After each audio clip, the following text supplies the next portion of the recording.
স্থানীয় সরকার মন্ত্রণালয়ের অনুমোদন ছাড়াই ঢাকা দক্ষিণ সিটি কর্পোরেশনে ক্ষমতার দাপটে 2 শতাধিক মানুষ নিয়োগ দেন সাবেক মেয়র শেখ ফজলে নূর তাপস। এমন অবিশ্বাস্য আর বিরল ঘটনার তথ্য এসেছে।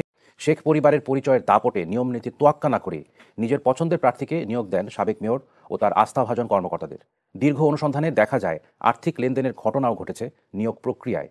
2 সিটির নিয়োগ পদোন্নতি নিয়ে 2018 সালের পর শেখ ফজলে নূর তাপস মেয়রের আসনে বসে দক্ষিণ সিটিতে নিয়োগ দেন 8.5 শতাধিক কর্মকর্তা কর্মচারী। ক্ষমতা ছাড়ার আগে 2023 সালের সর্বশেষ নিয়োগে শেখ তাপস অতীতের অনিয়মের সব রেকর্ডকে হার মানিয়েছে।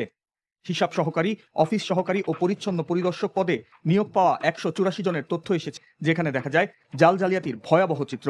এসব নিয়োগের অনুমোদন করেননি তৎকালীন স্থানীয় সরকার মন্ত্রণালয়ের উপসচিব ও পরীক্ষা কমিটির সদস্য মোহাম্মদ শামসুল ইসলাম। তার অনুমোদন ছাড়াই 2 শতাধিক কর্মীকে নিয়োগপত্র দিয়ে দেয় ঢাকা দক্ষিণ সিটি কর্পোরেশন। তথ্য বলছে, জালিয়াতির মাধ্যমে নিয়োগ পাওয়াদের বেশিরভাগ গোপালগঞ্জ, ফরিদপুর, মাদারীপুর, শরীয়তপুর, বরিশালের। তাপসের সাবেক নির্বাচনী এলাকা ঢাকা 10 আসনের থেকে নিয়োগ পেয়েছেন সবচেয়ে বেশি।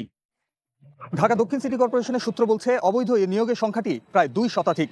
ক্ষমতার অপব্যবহার করে মন্ত্রণালয়ের অনুমোদন ছাড়াই এই পছন্দের প্রার্থীকে নিয়োগ দেয় ঢাকা দক্ষিণ সিটি কর্পোরেশনের সাবেক মেয়র শেখ ফজলে নূর তাপস।